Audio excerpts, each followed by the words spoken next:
Hello everyone, आपका स्वागत है मेरे चैनल फुजोशी में। आप लोग कैसे हैं?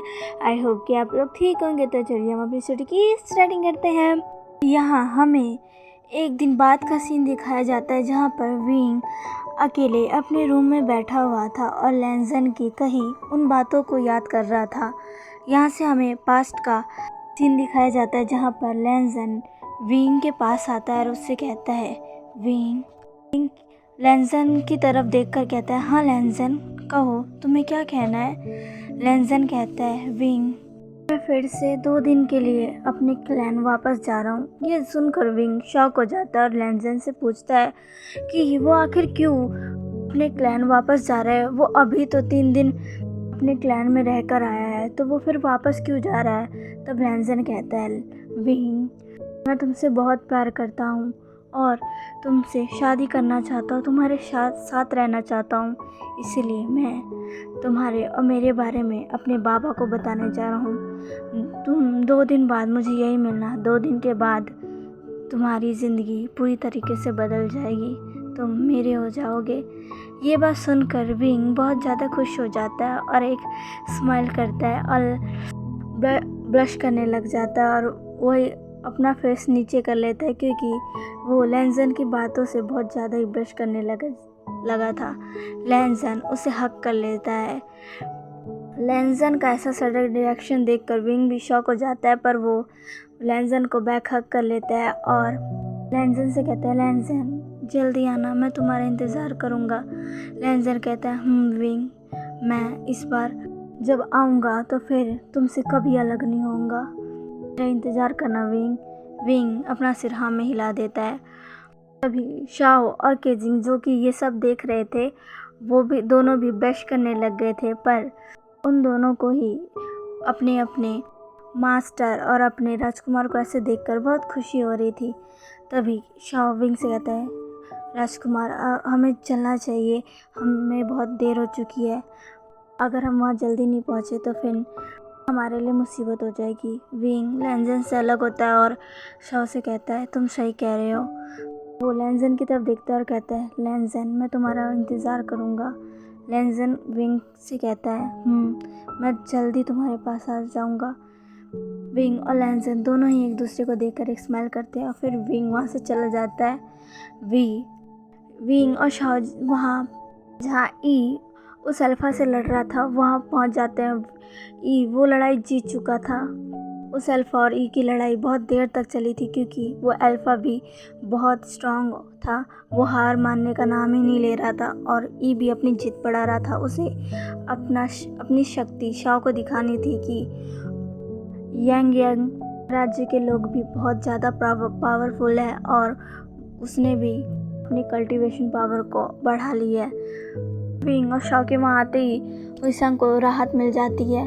वो से बहुत डर था कि अगर विंग और शाओ जल्दी नहीं आए तो फिर यहाँ पर मुसीबत खड़ी हो जाएगी। राजा रानी उसी से पूछेंगे कि आखिर विंग और शाओ कहाँ गए, तो फिर वो क्या बोलेगा। दोनों के आते ही हुईसंग एक गहरी सांस लेता है और कहता है, तुम दोनों कहाँ थे? मैं बहुत डर गया था। शाओ कहता है, हमें माफ़ कर दो, हम लेट हो गए, हम आ ही रहे थे। हुईसंग अब विंग से और भी कुछ नहीं कहता क्योंकि वो ई उसके पास आ गया था। ई शाओ के पास आकर कहता है, शाओ तुमने देखा मैंने उस अल्फा को कैसे हराया? अब तो तुम्हें मुझ पर विश्वास है ना? शाओ जिसे कुछ भी नहीं पता था कि ई ने क्या किया है, वो बस अपना सिर हाँ में हिला देता है और एक स्माइल के साथ कहता है, हाँ तुम तो बहुत अच्छा लड़े, सच में तुम लाजवाब हो। ई शाओ की ऐसी बातें सुनकर एक स्माइल करता है और जिसे कुछ भी नहीं पता था उसे थोड़ी राहत मिलती है कि ई को उस पर शक नहीं हुआ। ई अब विंग की तरफ देखता है और कहता है, विंग तुम्हें मैं कैसा लगा? विंग भी सोच में पड़ा था कि आखिर वो क्या बोले। तभी विंग भी एक फेक स्माइल के साथ कहता है, बहुत अच्छा, तुम बहुत अच्छा लड़े, मैं तुम्हें जीतता देखकर बहुत खुश हूँ। और विंग एक प्यारी सी स्माइल करता है। विंग को स्माइल करते हुए देखकर ई बहुत खुश हो जाता है क्योंकि उसने 2-3 दिनों से विंग के फेस पर स्माइल नहीं देखी थी और आज विंग के फेस पर स्माइल देखकर उसे बहुत खुशी होती है कि वो स्माइल उसकी वजह से है, पर उसे क्या पता कि विंग के चेहरे पर जो स्माइल है वो उसकी वजह से नहीं है। अब यहाँ से हमारा फ्लैशबैक एंड होता है। अब यहाँ पर एक दासी आ जाती है और विंग से कहती है, राजकुमार। विंग अपने गेट की तरफ देखता है जहाँ पर वो दासी खड़े होकर विंग से पूछ रही थी, राजकुमार क्या मैं अंदर आ जाऊँ? विंग एक स्माइल के साथ उस दासी को उसके रूम में आने की परमिशन दे देता है। दासी विंग के रूम में आकर कहती है, राजकुमार रानी माँ ने आपको बुलाया है। विंग कहता है, माँ ने बुलाया है? पर किस लिए? वो दासी कहती है, पता नहीं, पर उन्होंने कहा था कि तुम विंग को जल्दी यहाँ लेकर आ जाओ। विंग कहता है, ठीक है, अभी माँ के पास जाता हूँ। वो दासी विंग को वो कर वहाँ से चली जाती है। विंग अब अपने रूम से निकलकर अपने माँ के रूम की तरफ जाने लगता है। वो वहाँ पहुँच जाता है और जब वो अपने माँ और बाबा के रूम के अंदर जाता है तो वो देखता है कि वहाँ पर उसके बाबा भी थे। विंग अपने माँ और बाबा को साथ देकर कहता है, माँ और बाबा आप दोनों ने मुझे यहाँ क्यों बुलाया? तभी क्वीन कहती है, विंग तुम यहाँ बैठो। विंग उनके पास जाकर उनके सामने बैठ जाता है। तभी किंग और क्वीन दोनों ही एक दूसरे को देखते हैं और फिर विंग को देखते हैं। विंग को उन दोनों को ऐसे देखकर बहुत ही अजीब महसूस हो रहा था। तभी किंग एक गहरी सांस लेते हुए कहते हैं, विंग हम तुम्हें कुछ बताना चाहते हैं। विंग अपने बाबा से कहता है, आप मुझे क्या बताना चाहते हैं बाबा? किंग कहते हैं, विंग हम तुम्हें आज वो बताना चाहते हैं जो हर राजकुमार को उसके शादी से पहले बताई जाती है। तुम्हारी शादी ई के साथ होने जा रही है, इसीलिए हम तुम्हें आज ये बात बता रहे हैं। ई का नाम सुनते ही और उसके साथ शादी की बात सुनते ही विंग का चेहरा उतर जाता है। उसे ई से शादी नहीं करनी थी, पर वो अपने माँ बाबा को कुछ कह भी नहीं सकता था। किंग अपनी बात जारी रखते हुए कहते हैं, विंग तुम्हें ये बात जाननी जरूरी है क्योंकि ये बात वे राज्य के हर एक पक्ष को पता है, लेकिन तुम्हें छोड़कर। विंग ये सुनकर हैरान हो जाता है कि ये हर किसी को पता है पर मुझे नहीं पता है, क्यों? तो दूसरी तरफ शाओ की दादी भी उसे एक बात बता रही थी। शाओ की दादी कहती है, शाओ मैं तुम्हें आज एक राज की बात बताने जा रही हूँ जो कि तुम्हारे जानना भी बहुत ज़रूरी है। आज राजकुमार के पेरेंट्स भी उसे ये बात बता रहे होंगे और मैं आज चाहती हूँ कि तुम भी ये बात जानो। शाओ कंफ्यूज होकर अपनी दादी की तरफ देखकर उनसे पूछता है, दादी आखिर ऐसी क्या बात है जो आप मुझे बताना चाहती है? शाओ की दादी अपनी बात कहना स्टार्ट कर देती है। इधर दूसरी तरफ किंग कहते हैं, विंग मेरी बात पूरे ध्यान से और अच्छे से सुनना। मैं आज तुम्हें तो हमारे वे क्लैन और एक ऐसे क्लैन के बारे में बताने जा रहे हैं जिसके बारे में जानना तुम्हारे लिए बहुत ही ज़्यादा ज़रूरी है। हम तुम्हें आज दो लोगों की कहानी बताने जा रहे हैं जो कि एक दूसरे से बहुत प्यार करते थे। किंग अपने माँ और बाबा की बातों को ध्यान से सुनने लग जाता है। तभी क्वीन कहती है, विंग हमारी बातें ध्यान से सुनना। किंग और क्वीन अपनी बात स्टार्ट कर देते हैं। किंग विंग से कहते हैं, हमारा वे राज्य तरक्की की राह पर था। वो आगे बढ़ रहा था, अपने आप को विकसित कर रहा था। उसी के साथ एक दूसरा क्लैन भी था जिसका नाम था गुसु।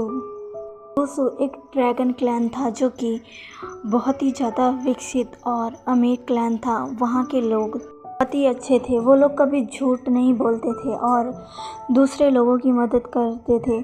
वहीं पर जो उनके किंग थे उन्हें खुद पर बहुत ज़्यादा घमंड था। उन्हें लगता था कि ड्रैगन क्लैन इस धरती का सबसे ज़्यादा ऊंचा और महान क्लैन है, उसके मुकाबले कोई भी क्लैन नहीं है। उन्हें अपनी पावर और शोहरत पर बहुत घमंड था, लेकिन उनकी भी पत्नी क्वीन बहुत ही ज़्यादा शांत और अच्छी थी। उनका स्वभाव बहुत ही ज़्यादा अच्छा था। किंग जो कि हमेशा ही अपने बच्चों को ये सिखाते थे कि उन्हें हर किसी से आगे रहना है, उनके मुकाबले कोई नहीं है। उनका क्लैन बहुत ही ज़्यादा पावरफुल क्लैन है। सूरज भी सबसे पहले वहीं आता है क्योंकि उनका क्लैन क्लाउड के बीच में है। पर क्वीन अपने बेटे को ये सिखाती थी कि वो हमेशा ही दूसरों की मदद करे। कोई भी बड़ा छोटा नहीं होता, हर कोई एक समान ही होता है, बस देखने का नज़रिया चाहिए। उस राज्य का जो राजकुमार था उसका नाम लैन सिचुएन था। लैन सिचुएन एक बहुत ही अच्छा महान योद्धा था।